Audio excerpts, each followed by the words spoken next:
You wake before dawn because someone rang a bell, and that's just how life works here. The room is dark and cold, and your blanket is made of the kind of wool that could file a lawsuit for roughness. You sit up slowly, the floor's stone breathing out its chill, the sound of others shifting in their narrow cots echoing softly like waves of cloth. You are a monk in the 10th century. Somewhere in a monastery tucked between hills and fog, where time moves slower than ink drying. You probably won't make it through this day, at least not awake. Outside, the air smells like smoke and dew. Inside, it smells like wax, damp wood, and bread that hasn't yet decided if it wants to rise. There are no clocks here, no screens glowing at you, just the bell, marking hours by insistence, not accuracy. A candle flickers beside your cot, and you can almost see the dance of its flame reflected in the iron cross nailed above the door. This is where your day begins, every day, before the sun has even cleared its throat. You hear feet shuffling, robes whispering. Someone coughs, a wet, ancient cough that sounds like it's been passed down through generations. A moment later, you're following the others, single file, toward the chapel. The floor stones are uneven, polished smooth by centuries of tired feet. You could call this a routine. The monks here might call it devotion. And historians, well, they still debate whether such early rising was truly for prayer, or just a practical way to make sure chores didn't pile up before daylight. You step into the chapel. It's barely lit, but the faint smell of incense clings to everything, like a memory that refuses to wash out. The chant begins low and steady, voices merging into something both human and endless. You add your voice, though yours cracks slightly, because your throat is still half asleep. The chant carries through the wooden beams, vibrating in your ribs. It's not a song for entertainment. It is more like a rope you grab to keep your mind from drifting off into the fog. Hours pass, though who's really counting? The sun begins to spill faint light through the narrow windows. You feel it on your face, that hesitant warmth. You're not supposed to think of anything worldly, but your stomach growls anyway. It's hard to meditate on divine mysteries when your body is busy demanding porridge. After prayers, the brothers move quietly to the refectory. The benches creak. No one speaks. Silence is a rule here, a long, unbroken thread meant to keep your mind focused, but every so often someone's spoon scrapes against a bowl, and it feels like a thunderclap. Your breakfast, barley porridge, again, maybe some bread if you're lucky. It's not bad exactly, it's just plain, like eating responsibility. There's a brother at the end of the table, reading aloud from a holy text, his voice calm and unhurried. You listen, half understanding the Latin, half drifting into a daze. The rhythm of the words becomes background music for your chewing. The major historical fact of the day: monks in the 10th century lived by the rule of Saint Benedict, which structured every hour of their existence, from prayer to labor to sleep. Every act, no matter how small, was a form of worship. Even washing dishes was a spiritual act, which sounds poetic until you realize it means you're washing a lot of dishes. You finish eating and bow your head. Silence ends with another bell.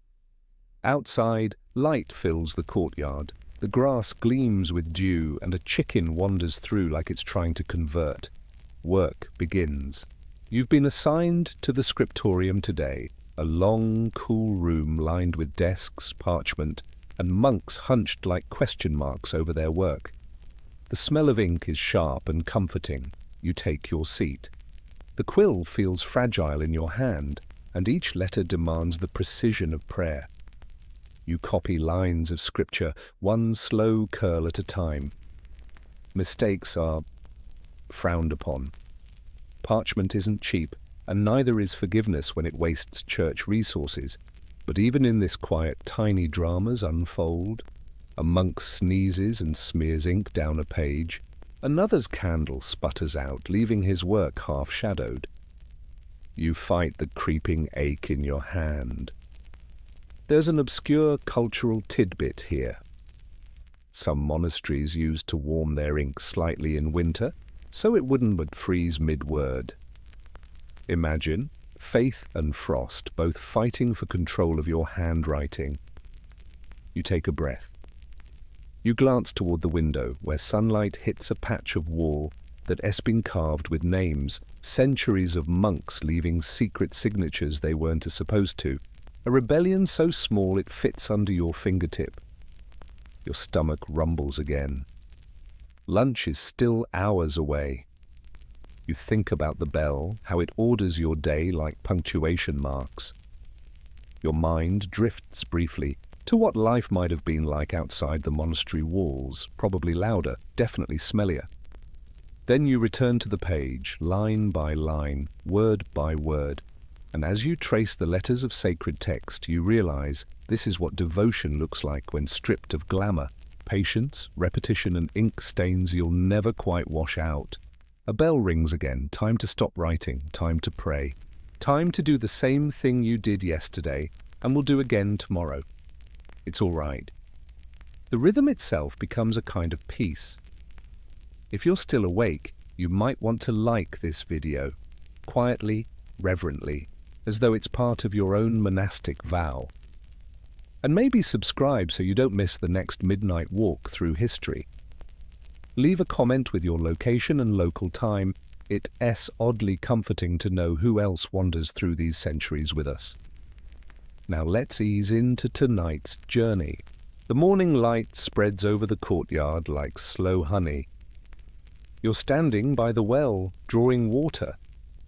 The rope creaks and the bucket sways, splashing your hands with cold drops. It's strangely satisfying, doing something so simple, so ancient. The monastery's walls rise around you, thick and grey, stitched together with moss. The garden lies beyond, rows of herbs, cabbages, leeks, and a few struggling apple trees that look perpetually disappointed. Your task today, after copying texts, is to help Brother Alaric with the herbs. He's quiet, but not silent in the way most monks are.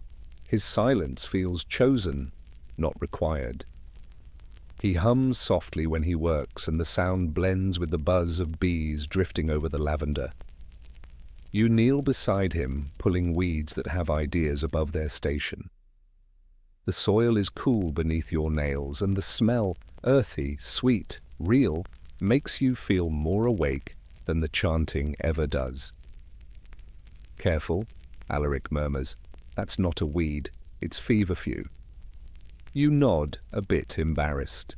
Feverfew, the plant that cures headaches, and probably half the monastery's ailments.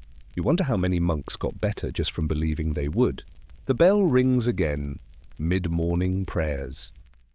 You wipe your hands on your robe and walk back through the cloister, arches framing square pockets of sky. There's beauty here, if you have the patience to see it.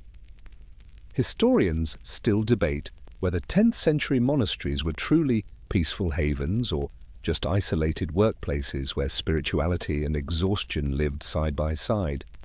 Probably both. You enter the chapel again. The air hums with chant. You kneel, the stone cool beneath your knees. This hour's prayer is shorter, softer, the rhythm almost hypnotic.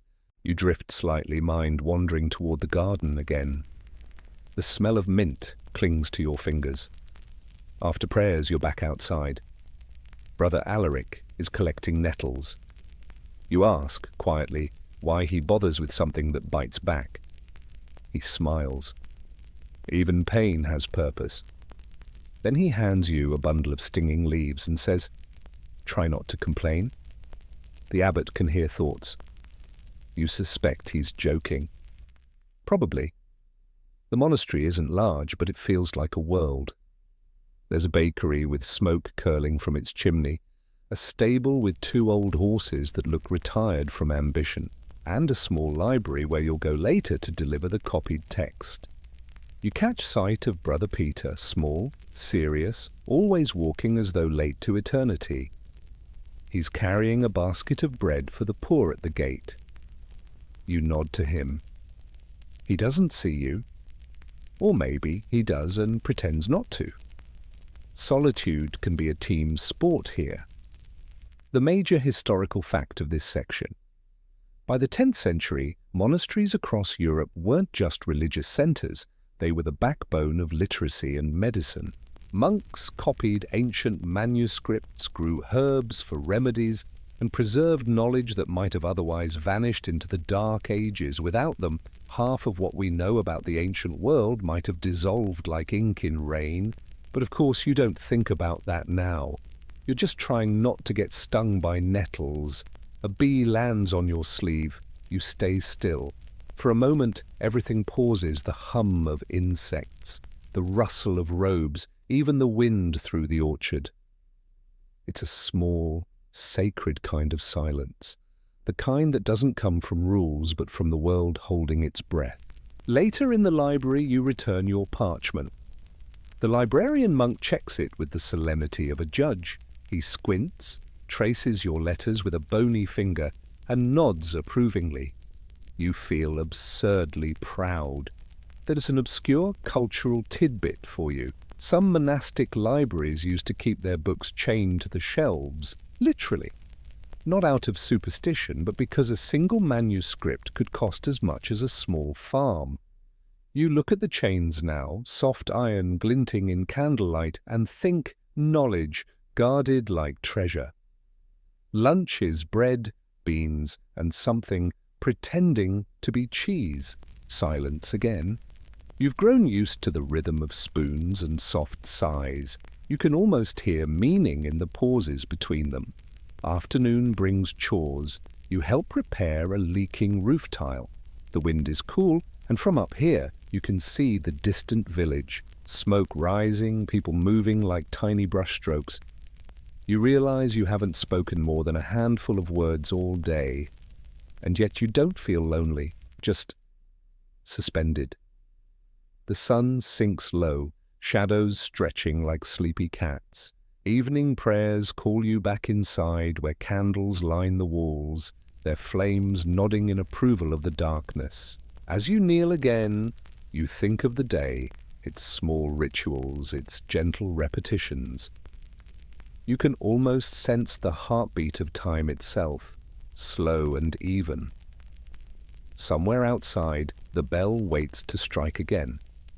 And you breathe and let it all fade into the rhythm of nightfall. Night doesn't last long here. You wake again to that same bell, a sound that manages to be both holy and mildly irritating, like a reminder that eternity starts at 3 a.m. Your body protests, but your mind accepts. You wrap your robe tighter and shuffle through the dim corridor where the candlelight makes ghosts out of the stone arches. The air tastes of smoke and cold dust. Someone's sandals scuff against the floor ahead of you. No one speaks. You've begun to notice that silence isn't always silent. It hums. The creak of wood, the hiss of wax, the faint rustle of robes, it's all a kind of conversation in slow motion.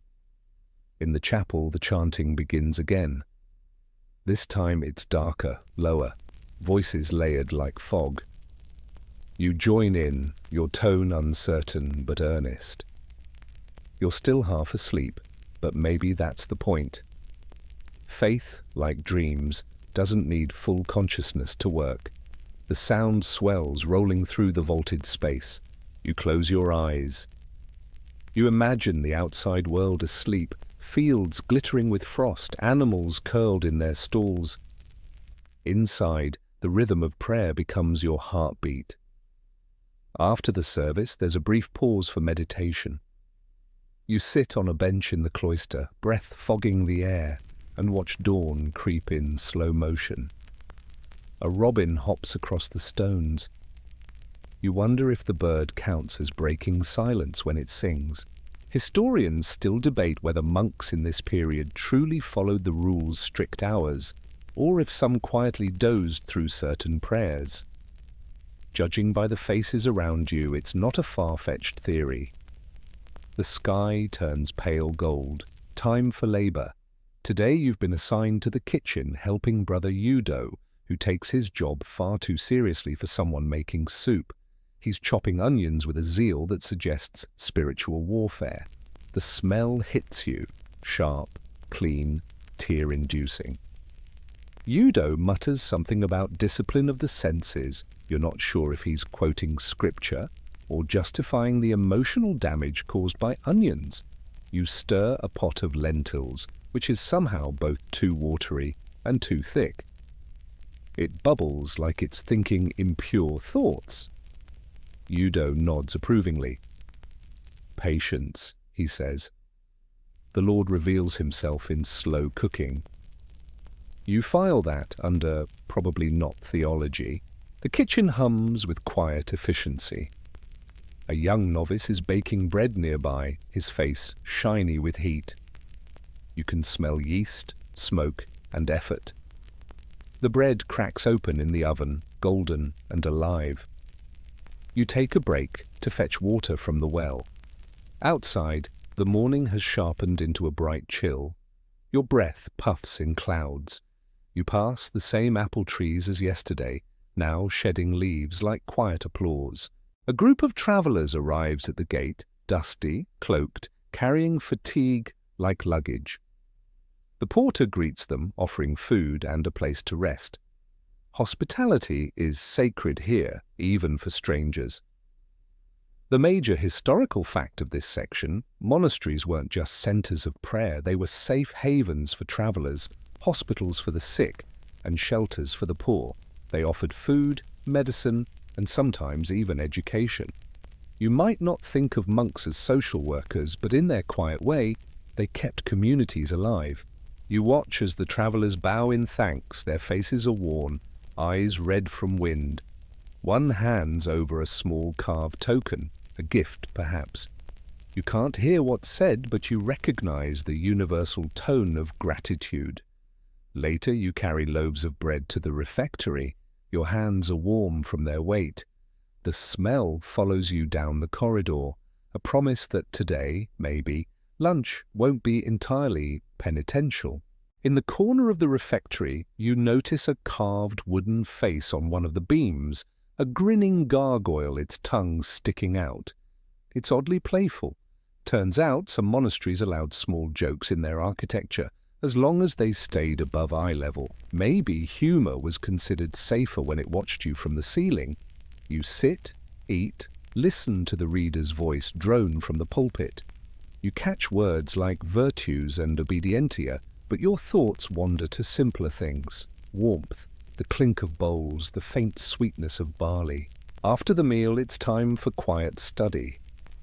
You sit in the scriptorium again, but today you're not copying. You're reading, a psalter, its pages edged with gold leaf. The letters shimmer as if light has learned Latin. You trace them with your finger, careful not to smudge. You think about all the nameless hands that shaped these words, the generations of patience poured into every curl of ink. Your eyelids droop. You catch yourself nodding off and pretend you're meditating. No one seems to notice, or maybe they all do, and mercy is part of the silence. Outside, the sun tilts toward afternoon. Another bell rings. Another hour dissolves, and you, monk of the 10th century, keep breathing, one quiet, obedient breath at a time. The afternoon stretches like a long sigh. You're in the garden again, trimming rosemary and mint. The air is thick with scent, green, sharp, comforting. Bees weave in slow circles. The world feels hushed, as if even nature has joined the monastery's vow of silence. Brother Alaric is beside you again. He points to a cluster of plants by the wall. Costmary, he says. Good for the stomach and for memory, or so they say. I can never remember which. You smile faintly. The 10th century has humour. It's just hidden in dry corners. The garden is more than food, it's medicine.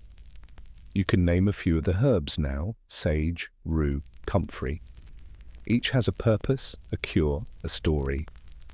You begin to think of this little patch of earth as its own library, just written in green. You pluck mint leaves, careful not to bruise them. The sun warms your back. Somewhere a bell chimes again, soft, patient, inescapable. Historians still debate whether medieval monks were truly content in their seclusion or quietly restless beneath the rules. You can feel both truths in your chest, the peace of simplicity and the ache of the world beyond the wall. Later, you're called to help Brother Oswin in the workshop. It's a place of wood, leather, and mystery. Tools hang neatly along the wall. The smell of pine and oil fills the room. You run your hand along a half-carved stool, its surface smooth from days of sanding. Oswin is making a reliquary, a small wooden box to hold a saint's relic. He works with the same reverence you saw in the scriptorium, as though faith could live in joinery. You hand him nails, hold pieces steady. He nods in approval. You feel oddly proud again. He tells you that the saint's relic is a finger bone, though between you and me it might just be an old chicken bone. Scholars admit that not all relics were genuine, but it's the belief that mattered. The major historical fact here: relics were central to monastic life. They drew pilgrims, brought donations, and gave monasteries spiritual prestige. Some even traded relics, holy commerce in slow motion. When the box is finished, Oswin polishes it with beeswax. It gleams softly in the candlelight. A house for holiness, he says. You nod. It's beautiful, even if the contents are questionable. You carry the reliquary to the chapel. The air feels heavier here, scented with incense and quiet expectation. You place it on the altar. The candle beside it flickers as if nodding in approval. Evening arrives with golden stillness. The community gathers for Vespers. The chants are softer now, more melodic, the notes lingering like breath. You recognize some of the words, others wash over you like the hum of rain. Afterward, you walk alone through the cloister. The light fades to blue. You hear the faint trickle of the fountain, the whisper of your own steps. You stop to watch the sky turn from rose to indigo. Somewhere above, a lone bat flickers against the clouds. You think, absurdly, that it looks like a moving smudge of ink. There's an obscure cultural tidbit tucked in here. Some monks believed bats were symbols of the soul navigating darkness, awkward, clumsy, but persistent. You feel a strange kinship with that. You return to your cell. Your bed looks exactly as you left it, flat, austere, quietly judgmental. You sit, light a candle, and read a few lines from your psalter. The words shimmer again, gentle and endless. You realize that the day has folded neatly into itself, like a page turned in rhythm. Nothing dramatic happened, and yet, somehow, everything did. You lie down. Outside, the bell tolls for Compline, the final prayer.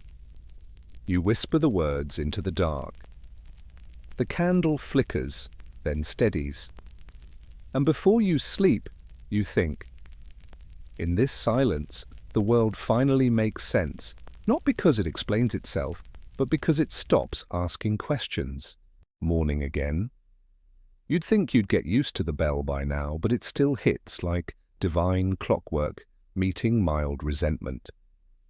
You open your eyes to the same grey light, the same cough echoing from the next cot over, and the same dull ache in your knees from too much kneeling and not enough soft surfaces. The world outside hasn't changed much either. Fog still clings to the ground like it's shy about leaving. Somewhere a rooster is either possessed or confused about time.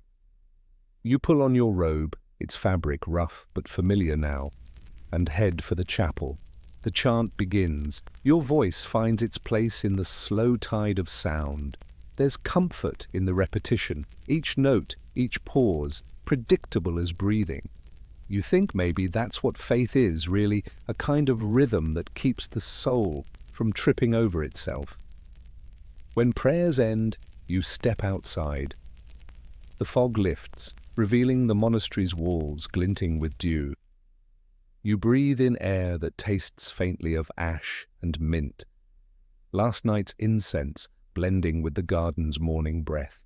You're assigned to the barn today, helping Brother Wolfram. He's built like a saint, carved from oak, solid, silent, and perpetually unimpressed. The cows greet you with mild curiosity, their breath steaming in the cold air. Your task, mucking the stalls. Not the holiest of duties, but as Wolfram says, even humility has layers.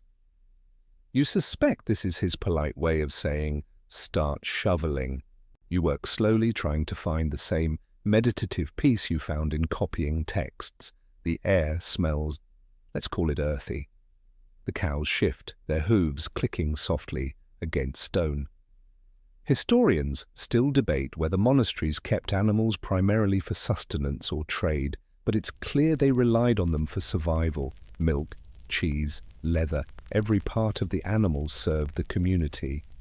And here you are, part of that chain, shoveling your way through theology and manure alike. Wolfram teaches you how to milk one of the cows. You're clumsy at first. The cow looks back at you, unimpressed. Gentle, Wolfram says, which feels like advice for life in general. You manage a small stream of milk, warm and fragrant. You can't help smiling. It feels like a victory. Afterward, you carry the milk to the kitchen.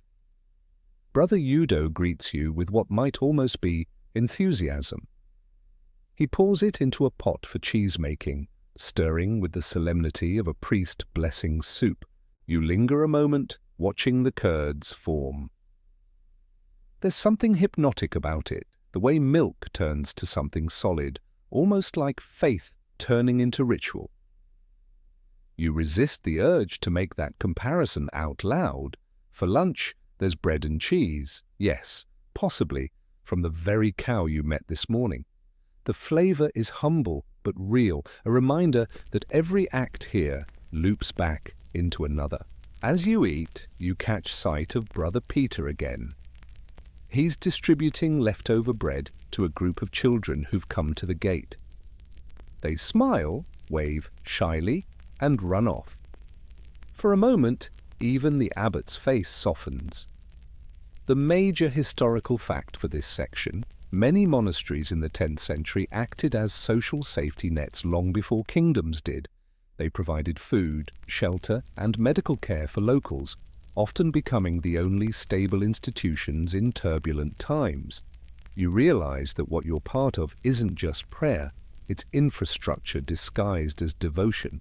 The afternoon brings new chores. You help repair a section of the monastery wall, hauling stones under Wolfram's steady supervision. Your muscles ache, but there's satisfaction in it. The rhythm of work and rest feels timeless. You pause for water, leaning against the wall. From here, you can see the fields stretching outward, dotted with cottages and smoke trails. Beyond them, the faint line of a river. You wonder what it would be like to follow it, to see where it bends, where it ends. But vows hold you here, and strangely, that's all right. As evening falls, you join Vespers again. The chant sounds different tonight. Warmer, almost human. You catch yourself humming long after it ends, as though the song has burrowed into your ribs. You walk back to your cell beneath a lavender sky. The air smells of damp earth and candle smoke. You light your taper and sit, thinking about how many lives have passed in this rhythm, How many unseen mornings and quiet nights folded into centuries of the same small acts. You close your eyes. Tomorrow the bell will ring again. You'll rise and the world will start over in miniature. And maybe that's the secret. Holiness is just doing the same thing, well, every day, until even time forgets to notice. You dream of bells, not the sharp, metallic kind, but soft ones, far away, half underwater. You wake to find that real bells have stolen the dream's melody. It's still dark. The stars linger outside like stubborn embers. You dress, stretch, and step into the chill corridor. The stones beneath your feet remember every century they've carried. In the chapel, candles tremble against the night. The chant begins again, slow, mournful, patient. You know the rhythm now by heart. Your voice fits into the sound like another stone in an endless wall. When dawn comes, it's shy. The first light spills over the altar, painting gold on the floor. You feel its warmth on your hands. For a moment, prayer and sunrise seem like the same thing. Afterwards, you head to the refectory. Breakfast is simple. Barley bread, a bit of cheese, and weak ale. The reader's voice drones in the background, something about perseverance and humility. You think he might be reading directly from your to-do list. Today's assignment takes you to the infirmary, a quiet wing near the garden. Brother Conrad, the monastery's healer, greets you with a smile that creases the corners of his eyes. "Ah, another assistant," he says. "Perfect. The herbs won't sort themselves." The room smells of vinegar, rosemary, and beeswax. Shelves line the walls, crowded with clay jars labelled in looping Latin. You recognize some names: salvia, mentha, valeriana. Others are mysteries that sound half magical. Conrad shows you how to grind dried mint leaves into powder, to mix honey with vinegar for sore throats, and to wrap wounds with strips of linen dipped in wine. You nod, trying to remember it all. Here's your historical fact for this section. Monastic infirmaries in the 10th century were among the earliest organized medical centers in Europe. They combined ancient Roman and folk practices with prayer and observation, creating a fragile bridge between superstition and science. As you work, a lay brother limps in with a cut on his hand. Conrad examines it, mutters a short blessing, and applies your mint mixture. The man winces, but thanks you both. You feel unexpectedly proud again, perhaps even useful. You help clean instruments, bronze scalpels, glass vials, delicate tweezers that look too modern for their century. You ask Conrad where they came from. He shrugs. A gift from a traveller, or perhaps a miracle, hard to say. Historians still debate how widely such tools were used, or whether stories of advanced monastic medicine are partly legend. But here, under flickering candlelight, truth and myth blur together like wax and smoke. By midday, you're exhausted, but strangely calm. Healing, you realize, feels a lot like prayer. Steady, deliberate, built from patience and hope. You take a short walk outside. The garden hums with bees. The world smells green again. You pluck a sprig of sage, roll it between your fingers, and think about how this small plant has probably outlived more kings than you can name. When you return, Brother Conrad is writing notes on parchment. Careful, tidy script detailing symptoms, remedies, and results. You glance over his shoulder. "For future brothers," he says, smiling. "If knowledge dies when we do, what good was it?" That line stays with you all through supper. As night deepens, you walk through the cloister once more. The fountain gurgles quietly, a voice older than the building itself. You stop by the herb beds, now silver under moonlight. The air feels softer than prayer.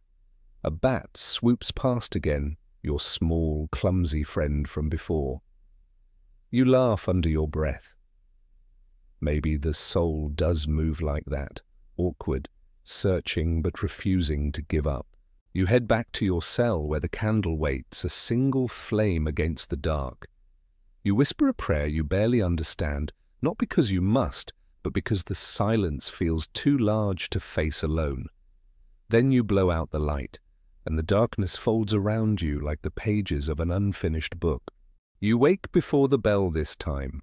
For a moment you lie still, surprised by the quiet before the usual metal summons. The air in your cell feels thicker, like the world is holding its breath.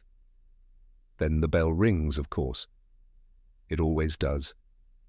A slow, low sound rolling through the walls like an old habit. You rise, stretch, and rub your face, wondering how one can be both well-rested and perpetually tired at the same time. Outside, the courtyard glows faintly blue with pre-dawn light. Mist clings to the arches, softening every edge. The fountain trickles somewhere nearby, and the first bird of the day tries out a few uncertain notes, like it's warming up for a solo it's not sure it wants. You head for the chapel. The wooden doors creak in greeting or complaint.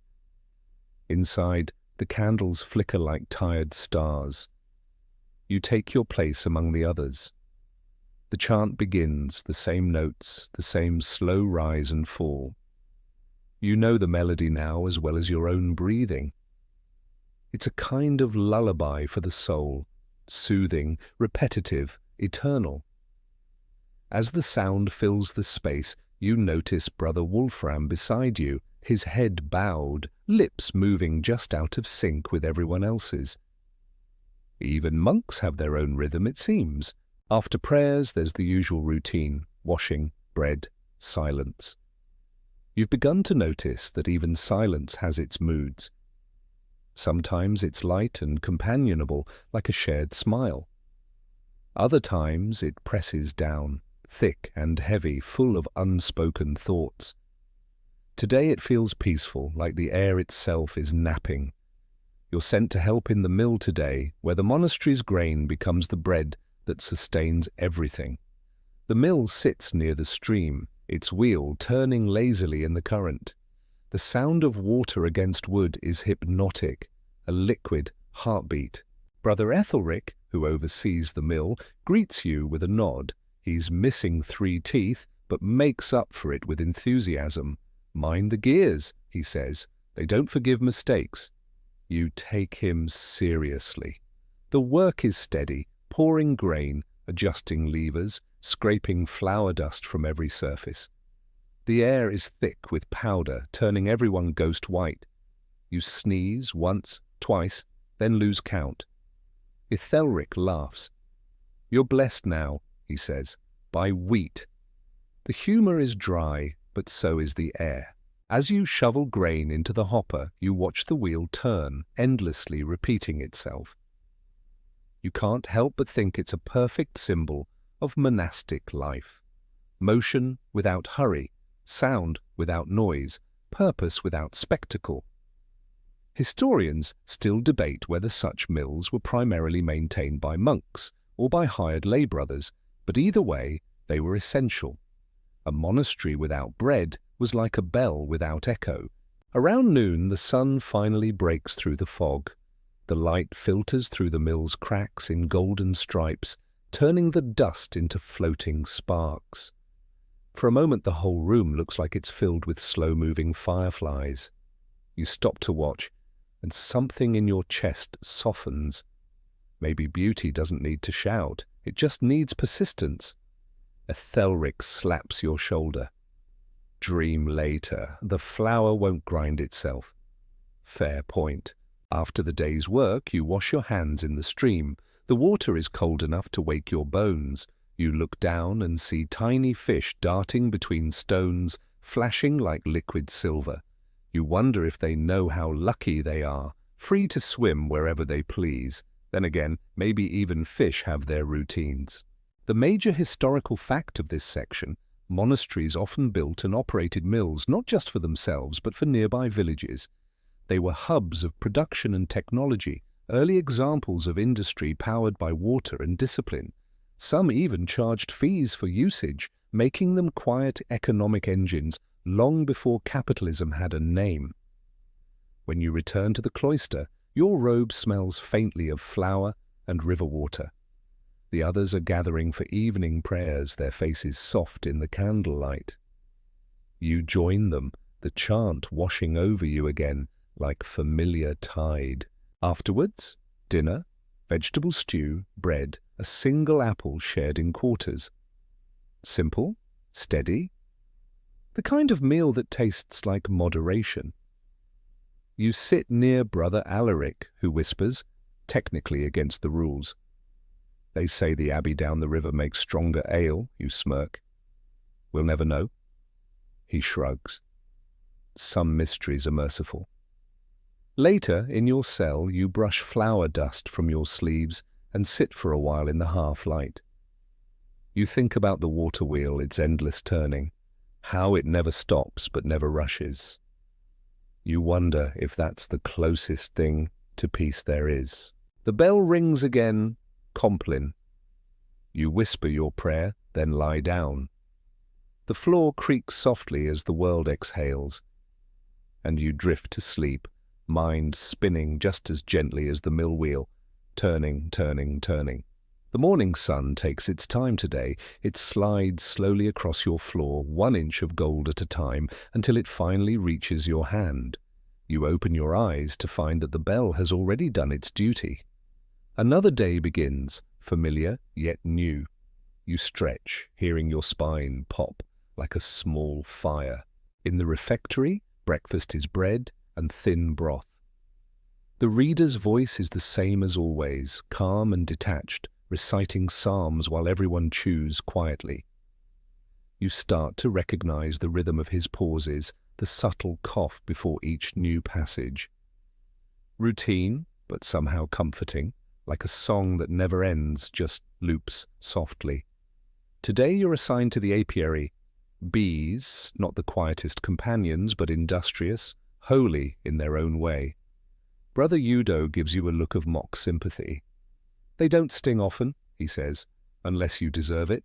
The hives sit at the far end of the garden, wooden boxes glowing warm in the morning light. The bees move in thick clouds, organized chaos humming with purpose. You can feel the vibration in your chest. Brother Oswin, the beekeeper, hands you a small veil and a smoker. Gentle smoke keeps them calm, he explains. Too much, and they think you're fire. Too little, and they think you're food. Comforting. You watch as he moves among them, serene and fearless. You mimic his pace, slow, deliberate, like part of a living ritual. The smell of wax and honey fills the air. You help collect honeycomb, golden and dripping. It feels like holding sunlight. The sweetness clings to your gloves, and the bees don't seem to mind. You almost feel like one of them, tiny, busy, endlessly circling the same hive. Here's your historical fact for this section. Monasteries were some of the earliest organized beekeepers in Europe. Bees provided not just honey, but wax for candles, essential in a world that depended on light as much as on prayer. Monastic honey was famous, sometimes even traded for goods or coin. Oswin tells you that each hive has its own personality. This one, he says, pointing to a lively cluster, is restless. That one, lazy. This one, probably plotting revolution. You glance at him. He's serious? Or maybe he's joking, hard to tell with monks. The hours pass in hums and gold. You lose track of time. Bees buzz near your face, landing gently, as if curious about your scent. You stay still, breathing slow. You realize they're calmer when you are. A small lesson about peace, courtesy of insects. By midday, you've collected enough honey to fill 2 jars. You carry them carefully to the kitchen. Brother Udo beams like you've returned from war with treasure. Ah, he says, the Lord's sugar. You eat lunch, a crust of bread with a thin line of honey spread across it. The sweetness feels scandalous. You close your eyes and savor it, thinking that if heaven has flavor, this might be it. Afterward, you help pour melted wax into candle molds. The air grows hazy with heat and sweetness. The candles set slowly, golden and soft-edged. An obscure cultural tidbit. Some monasteries used to bless their bees annually, sprinkling holy water on the hives and praying for a good yield. A few even believed bees were tiny reflections of the soul, industrious, communal, and mysteriously organized. As evening draws in, the scent of warm wax still lingers on your hands. The sky turns peach and lavender. You walk the cloister again, hearing distant laughter. Someone broke silence, maybe, but gently. You sit by the fountain. Its sound mixes with the fading hum of the bees. You think of how everything in this world, bells, chants, hammers, hives, beats with rhythm. A quiet pulse that ties every act to the next. Historians still debate whether monks ever tired of that rhythm or if it became their truest comfort. Perhaps both. You watch a bee land on the fountain's edge, drink, then rise again into the soft air. It doesn't hurry, it just knows what it's here to do.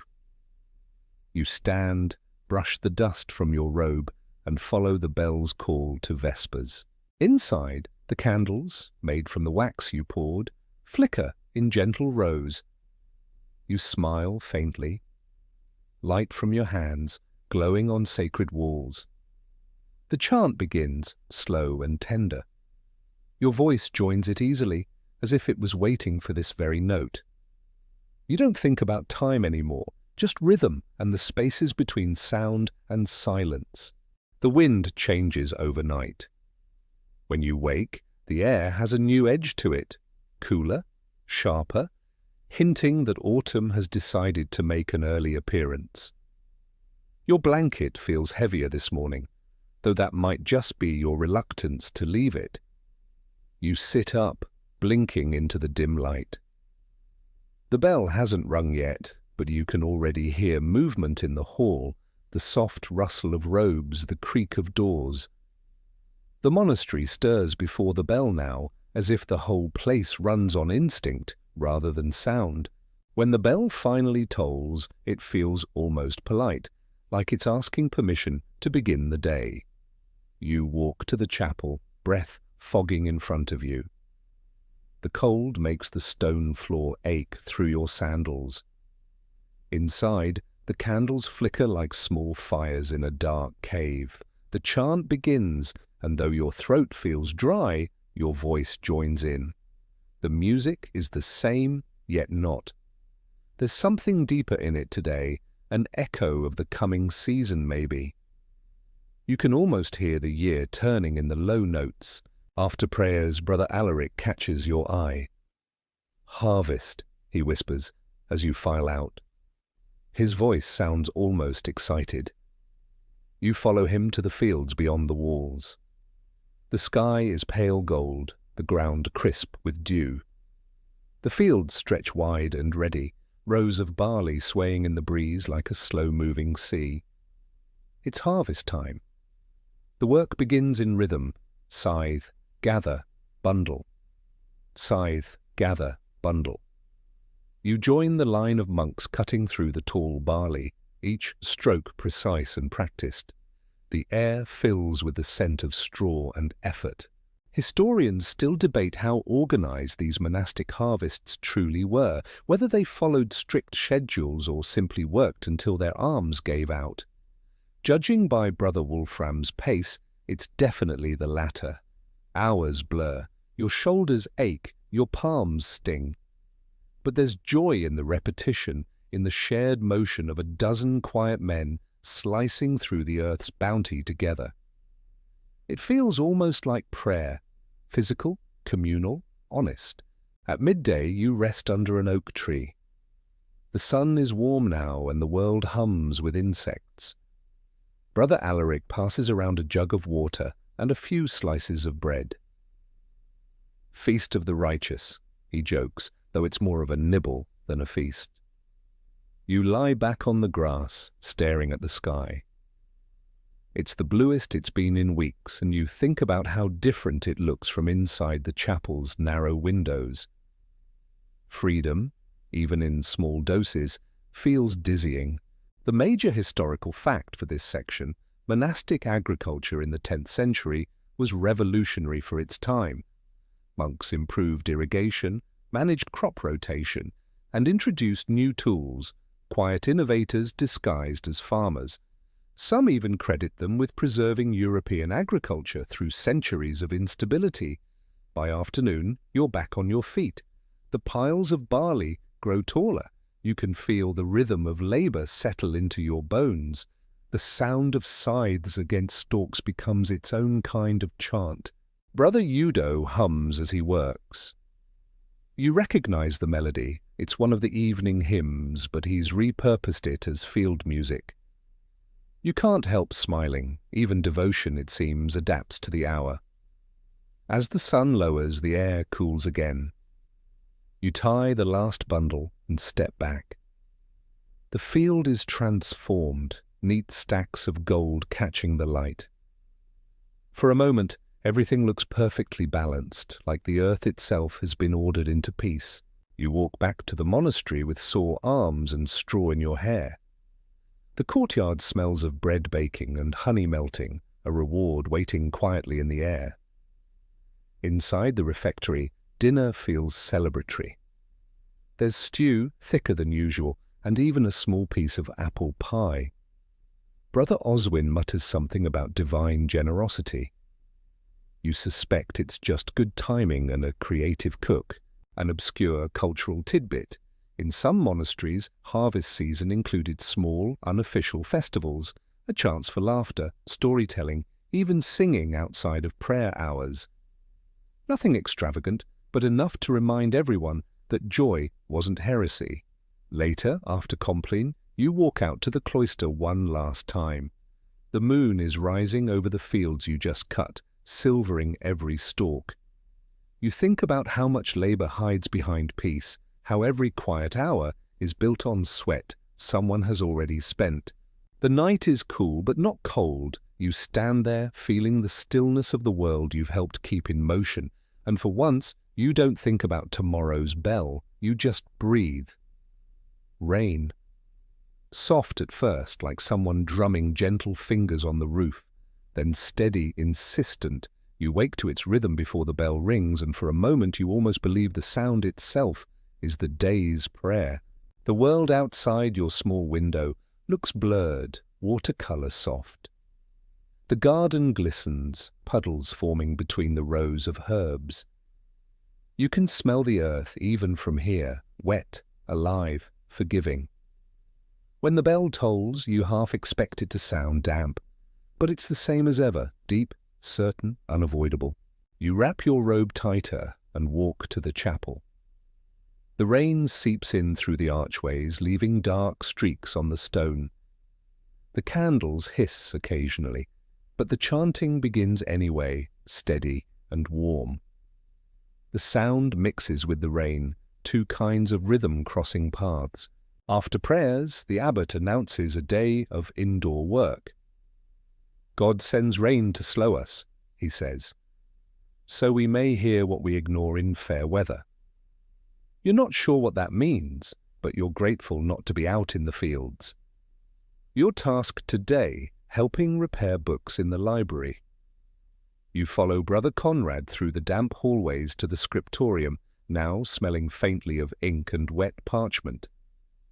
A few windows have been shuttered to keep the rain out, leaving the room half dark and cozy. You sit at a long table strewn with damaged manuscripts, pages warped by moisture, bindings loose, ink faded. Conrad shows you how to press the pages between sheets of clean linen, to scrape off mold gently with a knife, to brush a thin layer of oil onto the leather covers. The work is delicate, slow, strangely intimate. Each book feels like a living thing you're coaxing back to health. Here's your historical fact for the section.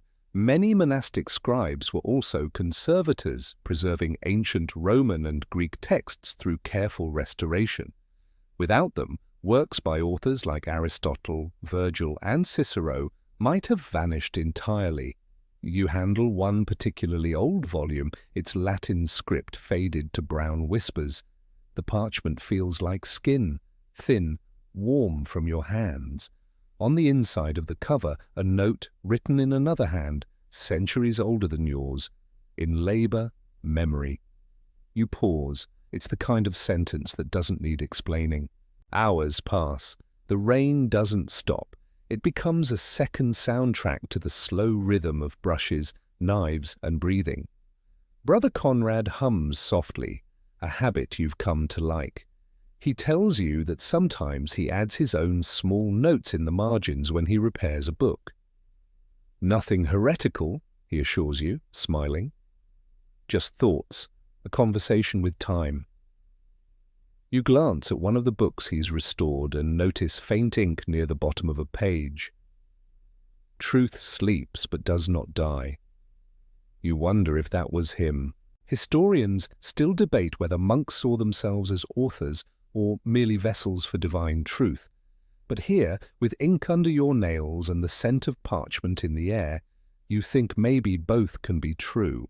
An obscure cultural tidbit. Some scribes used to draw tiny doodles in the margins, cats chasing mice, monks sleeping at their desks, even jokes written in Latin. It's comforting somehow to know that even the most devout among them occasionally got bored. By evening, the rain has softened again. You step outside briefly just to smell the world. The courtyard glows with reflections, the stones like mirrors, the air cool and sharp. You tilt your head back, let a few drops hit your face. Dinner is quieter than usual. Everyone looks a little dreamy, a little waterlogged. The sound of rain through the open hall becomes part of the meal. Later, you return to the library. You light one candle and open the book with the note. In labor, memory. You read it again, tracing the words with your finger. You think of the bees, the barley, the mill, the chant, all the ways work becomes a kind of remembering. You smile, maybe that's the point. You close the book carefully, set it aside, and listen. The rain has stopped. The silence afterward feels like the world holding its breath. You whisper your final prayer, not from the rule, but from instinct. Let tomorrow come as it will. I am already here. And as you blow out the candle, the last curl of smoke drifts upward, soft, slow, silver. The dawn feels heavy today, as though the world forgot to stretch before waking. You open your eyes to a dim grey light pressing against your cell window, and for a second you wonder if the sun decided to take the morning off. The bell rings, low and resonant, cutting through the still air. You rise, slower than usual. Every movement feels wrapped in wool. Outside, mist curls around the cloisters like a cat that refuses to leave. You join the others in the chapel. The candles barely fight the gloom, their flames small and stubborn. The chant begins, but it sounds different, more like memory than music. As the words rise and fall, your mind drifts. You picture the mill wheel turning, the bees humming, the fields stretching gold under the late sun. You think about how every piece of this life fits together like stones in a wall, solid, plain, necessary. After the service, Brother Udo pulls you aside. "We're tending to the sick today," he says softly. Brother Wolfram's fever's worsened. You follow him through narrow halls to a small, shadowed room. The air smells faintly of herbs and wax. Wolfram lies on a straw bed, eyes closed, breathing shallow. His face looks paler than the linen beneath him. You sit by his side, unsure what to do. Udo hands you a bowl of cool water and a cloth. "Keep his forehead damp," he says. "That's all for now." You dip the cloth, squeeze it out, and press it gently to Wolfram's skin. His eyes flutter open for a moment. He smiles faintly. "You again?" he murmurs. You nod. It seems so. He chuckles weakly. Tell the abbot I'm skipping matins. Then he drifts back into sleep. You stay with him for hours, changing cloths, whispering prayers that blend with the steady rhythm of his breathing. Here's your historical fact for the section. Medieval monasteries often doubled as hospitals or infirmaries. Monks practiced basic medicine, mostly herbal remedies, poultices, and prayer. While their understanding of disease was limited, their care was often more compassionate than what the outside world offered. Brother Udo returns periodically, bringing small cups of broth, bundles of thyme, and sprigs of rosemary. For the air, he says, scattering them near the windows. Keeps bad humours away. Historians still debate how effective these treatments were, but one thing's certain, the intention was real, and sometimes intention is medicine enough. An obscure cultural tidbit. Some monasteries believed illness could be a form of spiritual cleansing, a holy pause forced by God, not a punishment but a chance to remember one's own fragility. You're not sure you'd find that comforting, but it fits the tone of the place. By midday, Wolfram sleeps deeper. His fever eases a little, and you let yourself exhale. You step outside into the cloister for air. The mist still hangs thick, but the garden glows softly through it, drops of water catching the light like glass beads. You walk slowly, letting your eyes rest on every small thing, a snail on the wall, a crow shaking rain from its feathers, a patch of wild violets pushing through cracks in the stones.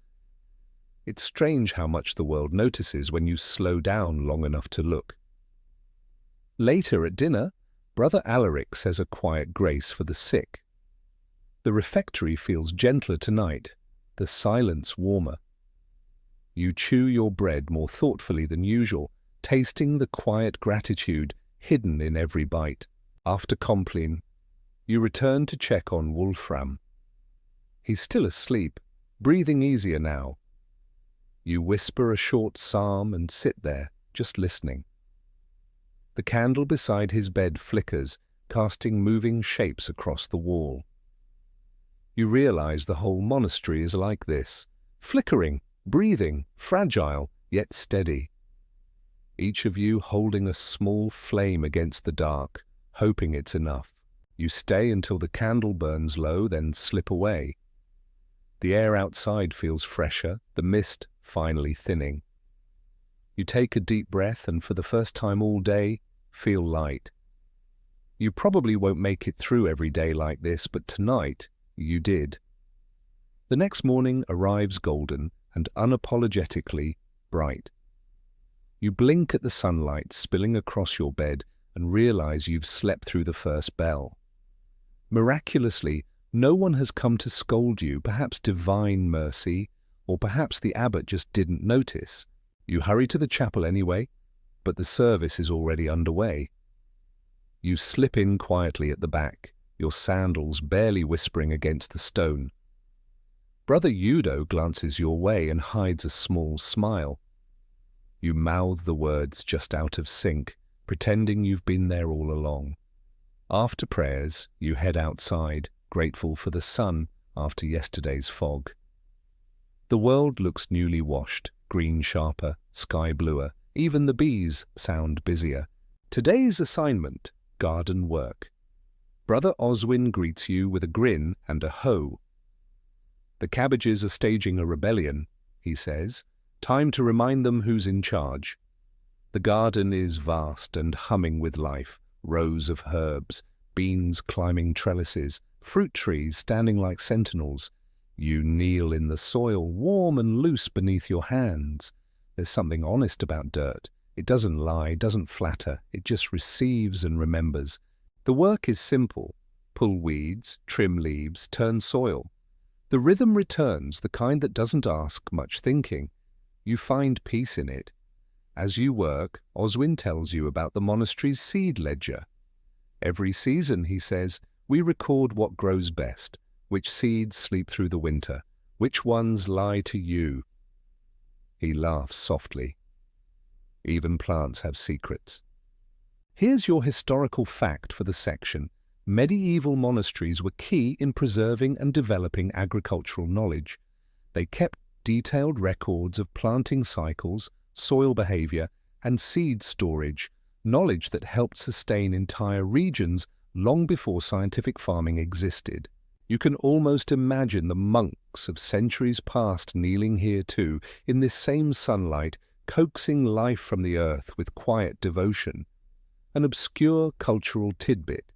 Some monks used to bless their vegetables individually, especially on feast days. Tiny prayers whispered over each plant, as if speaking to old friends. You try whispering one to a cabbage. It doesn't respond, but you like the idea.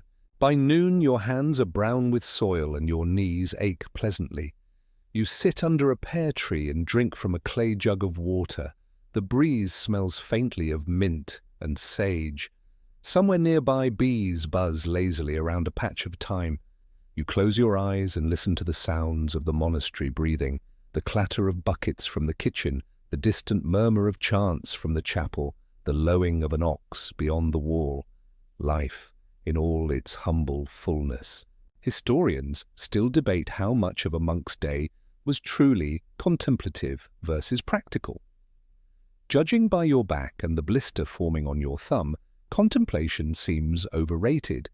You spend the afternoon gathering herbs for the infirmary, lavender, comfrey, yarrow.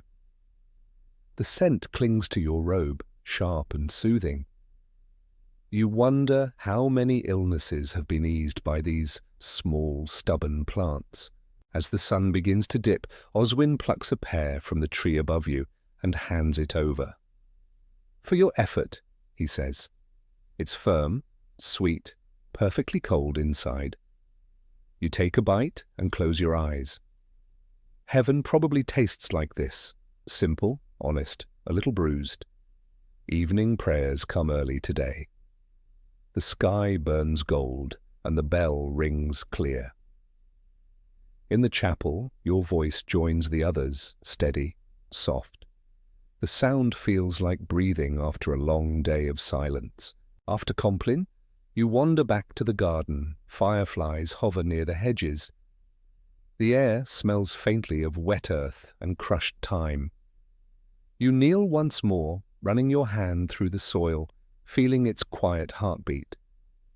You whisper one last prayer, not from duty, but gratitude, for the sun, the rain, the bees, the barley, the friends who hum when they work, and the peace that hides between chores.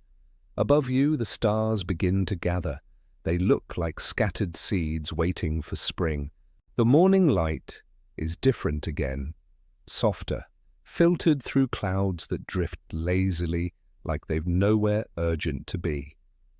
You wake before the bell this time, not because of habit, but because the birds have decided to hold a full rehearsal right outside your window. Their songs weave through the cool air like careless gossip. You sit up, stretch, and breathe in that faint scent of dew and wood smoke that means autumn has officially settled in. Your robe feels heavier these days, your breath visible when you sigh. The world is turning, slow and inevitable, and the monastery turns with it. When the bell rings, its sound feels gentle, even kind.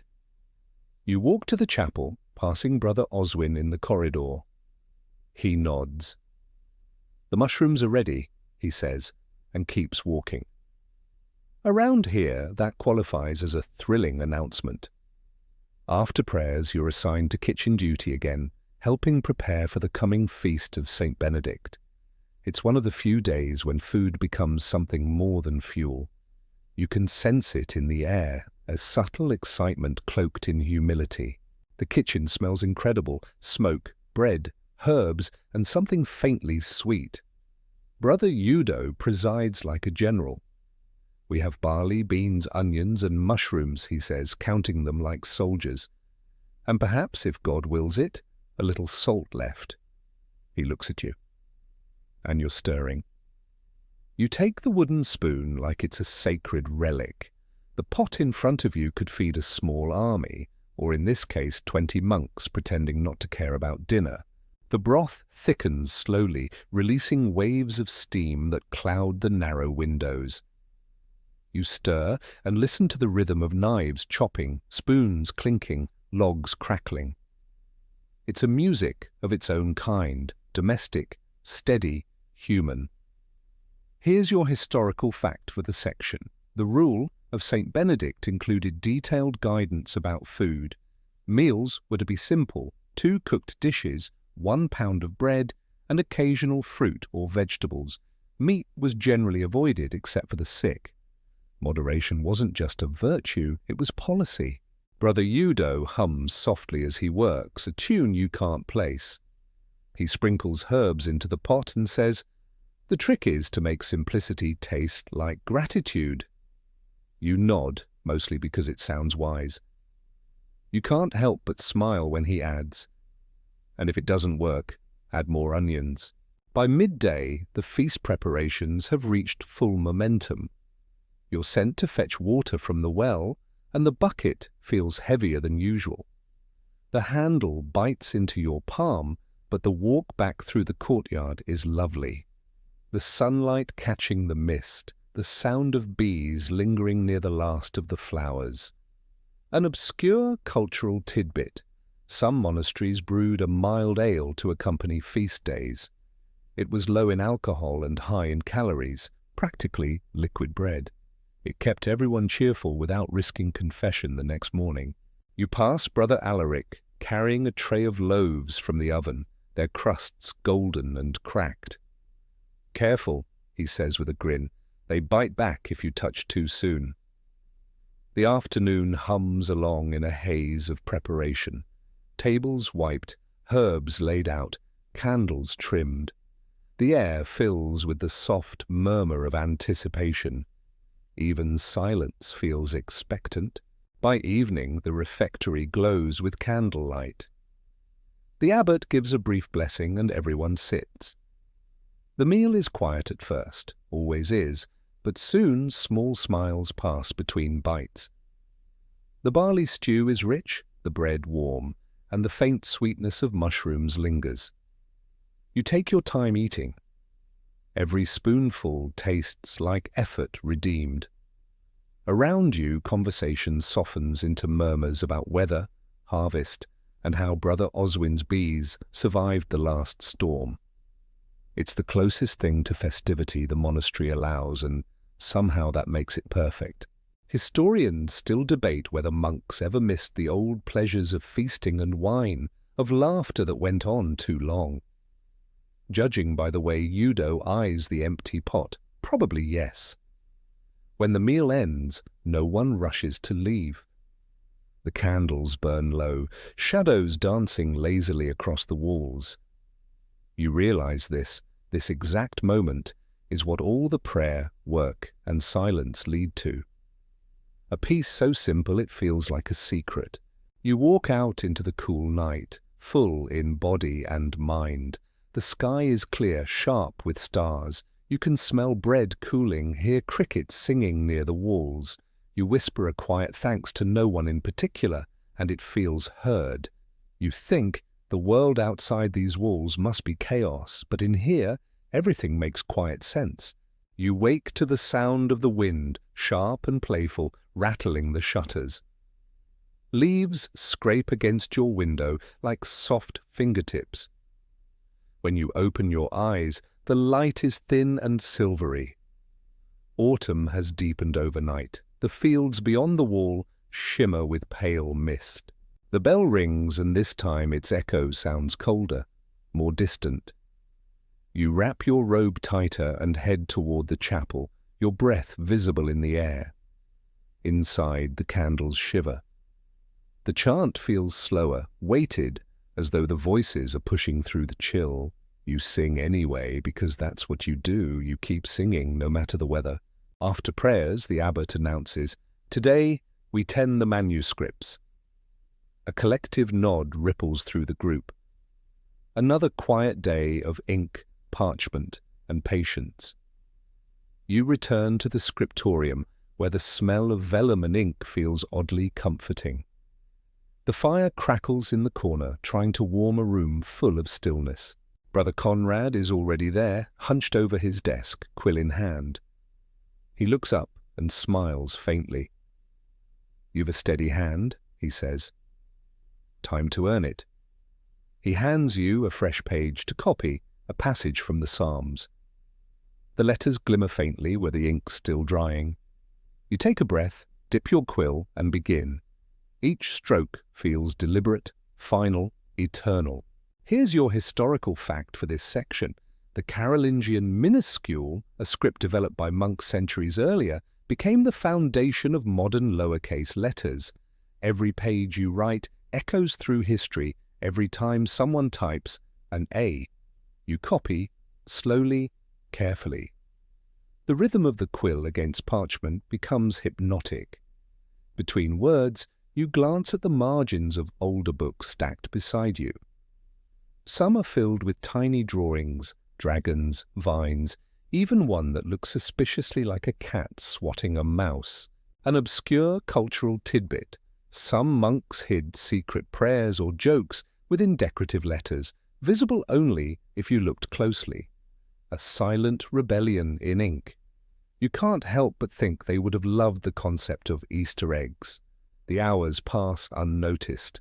Outside, the wind sighs, rattling the shutters again. Inside, the fire pops softly, and the air smells faintly of ash and parchment. You realize that writing, like prayer, is a form of stillness you can hear. Brother Conrad leans over your shoulder, squinting at your work. "Careful," he murmurs. "The word misericordia, you've left out a letter." He smiles kindly. Without mercy, the whole sentence falls apart. You fix it.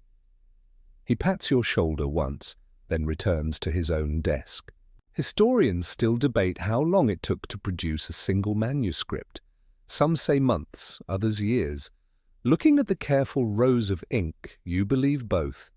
By midday, the room smells of wax and fatigue. Your fingers ache, your eyes blur. You set down your quill, flexing your hand. Conrad notices and pours you a cup of thin ale. "For courage," he says dryly. You drink it gratefully. It tastes faintly of apples and wood smoke. Later, when the work ends, you help gather the finished pages and place them in the drying rack. The light slants across the tables, turning the ink to gold. For a moment, the room looks alive, like the words themselves are breathing. You step outside for air. The courtyard is scattered with leaves now, red, gold, brown. You walk slowly, feeling them crunch beneath your sandals. The air smells faintly of smoke from distant hearths. You pause by the fountain. The water's slower now, thin from the chill. You sit and watch it anyway, remembering the first morning you stood here. How different everything felt then. Or maybe not so different. Maybe you've simply learned how to listen. Brother Udo passes by, carrying a basket of apples. "Winter's coming," he says. "The bees are already quiet." You nod. "So are we." He smiles. "Good. It means we're learning." The evening comes early. In the refectory, candles flicker against the darkening windows. The food is simpler now, thicker bread, thinner broth, but it tastes just as good. After Compline, you linger in the cloister. The air bites your skin, but you stay anyway, watching the last of the leaves fall. The moon glows pale above the roof, and the world feels like it's exhaling. You think about the ink-stained pages drying in the scriptorium, about the bees asleep in their hives, about the steady rhythm of bells that have measured every breath of your day. And for the first time you understand what this life really means. Not silence for its own sake, but a harmony between doing and being. You close your eyes. The wind sighs through the arches, whispering words you don't need to hear to understand. You wake to frost. It rims the edges of your window, delicate as lace, glittering in the faint light of dawn. When you exhale, your breath fogs the air, hanging there for a moment before dissolving, like a tiny ghost deciding not to haunt you after all. The bell rings later than usual, a mercy granted by cold weather. Its sound feels softer today, less like command and more like invitation. You pull your robe tighter and step into the corridor. The stones under your feet are icy enough to make you hiss quietly, a sound swallowed instantly by the stillness. Outside, the cloister garden is dusted white. Every leaf and branch carries a silver outline, every puddle thinly frozen. The fountain murmurs weakly beneath a skin of ice. The sky above is pale, stretched thin as parchment. Winter has arrived. In the chapel, the candles flicker with effort, their flames small against the vast cold. The chant begins, voices rising into misted breath. You sing quietly, letting the sound settle in your chest. There's something softer about it today, as if everyone knows the year is winding down and wants to sing gently enough not to wake it. After prayers, the abbot speaks. The fields sleep, the bees sleep, the earth itself rests, he says, and so shall we. His voice is calm, like frost, settling on the heart. You spend the morning stacking firewood in the courtyard, helping Brother Udo and Alaric. The logs knock together like low drums. Your fingers go numb halfway through, but you don't stop. The rhythm keeps you warm enough. Between trips, you glance at the horizon. The fields you harvested months ago lie bare now, colorless under the pale sun. You remember the barley's gold, the bees' hum, the sound of the mill turning in the stream. All of it has gone quiet, folded neatly into memory. Here's your historical fact for this final stretch. During winter, monastic life slowed to its purest form. Less fieldwork, more reading, copying, and reflection. Food grew scarcer, fires smaller, but prayer grew longer. Stillness became survival. By midday, snow begins to fall. It starts small, a handful of flakes, then builds into a slow, steady curtain. The courtyard softens, edges disappearing under white. You pause with a log in your arms, watching the snow swirl down. It feels less like weather and more like time itself descending, quiet, patient, inevitable. You set the wood down and just stand there, listening to the hush. Every sound is muted now, footsteps, voices, even the bell sounds rounder, blurred by the snow. An obscure cultural tidbit. Some monks believed snow was a sign of divine purity, that its silence mirrored the peace of heaven. Others simply used it to chill ale. The duality of theology and practicality never really ends. Brother Oswin trudges past with a grin. The hives are buried deep, he says. The bees won't stir until spring. He says it like reassurance, as though speaking about himself too. You return inside when your fingers stop obeying you. The scriptorium is warmer, the fire crackling, parchment stacked neatly by the walls. Brother Conrad waves you over. I saved you a page, he says. A short one. You smile and take the quill. The ink feels thick in the cold. You write slowly, savoring each curve of the letters. The words are from the Psalms again, simple, familiar, like breathing. The Lord is my light. Historians still debate how monks endured the monotony of these winters. Some say it broke them, others claim it refined them into living patience. Watching the ink dry on the page, you think it might have done both. Evening falls early, the refectory glows gold against the grey outside. Dinner is modest, a small loaf, a cup of broth, and, miracle of miracles, a slice of pear preserved in honey. You eat slowly, letting the sweetness rest on your tongue. It tastes like sunlight trapped in glass. After Compline, you walk alone through the cloister. The snow has stopped. The moon is full and sharp, lighting everything with silver quiet. Your footsteps crunch softly, the only sound in the world. You pause by the fountain again, your constant companion through all these days. The water is frozen now, mid-motion, like time itself caught between breaths. You reach out and touch it. The ice is smooth and cold, but beneath it you can hear faint movement, the hidden trickle that never stops. That's the monastery, you think. Stillness on the surface. Life always flowing underneath. You close your eyes and listen. The faint whisper of wind through stone, the distant hum of bees dreaming in their hives, the creak of timbers, the heartbeat of a place that prays without words. This is your last day here, though you don't say it out loud. You don't need to. The walls know, the bells know, maybe even the stars do. You stand there a long while until your breath fades into the cold air and the moon climbs higher.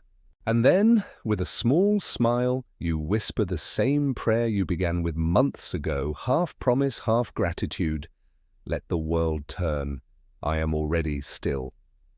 Wind down, final 300 words. Now the night deepens. The monastery settles into silence, every cell lit only by the soft pulse of candlelight. The snow outside reflects the moon, painting the walls with slow-moving light. You can almost feel the world exhale. The walls breathe with you, the air thick with the scent of wax and wood smoke. Somewhere, a mouse scurries beneath the floorboards, small proof that life never entirely rests. Your mind drifts, wandering back through the seasons, the first morning bell, the hum of bees, the rhythm of the scythe, the whisper of rain against the window. Each sound folds gently into the next until it becomes one long sigh, the sound of a year lived in quiet repetition. You picture Brother Wolfram healed and humming, Brother Udo stirring another pot, Oswin tending the hives come spring. You imagine the wheel of the mill turning again, the water laughing against its sides. Everything continues, gently and without announcement. The monastery fades into the dark, not disappearing, just dimming like a lantern at rest. The snow keeps falling somewhere beyond the window, slow and unhurried. The world hums faintly in its sleep. You feel your breath lengthen. The last candle flickers, its light soft and golden, and then finally goes out. If you've made it this far, you've walked a full day, maybe a lifetime within those stone walls. You've worked, prayed, laughed quietly, and learned the language of stillness. So now let your eyes close, let the bells rest, let the bees dream, and let the world, ancient, patient, endlessly turning, keep its gentle rhythm without you for a little while. If you enjoyed this quiet journey through time, consider liking this video, subscribing for more sleep-friendly history, and letting us know in the comments, where in the world are you listening from and what time is it there?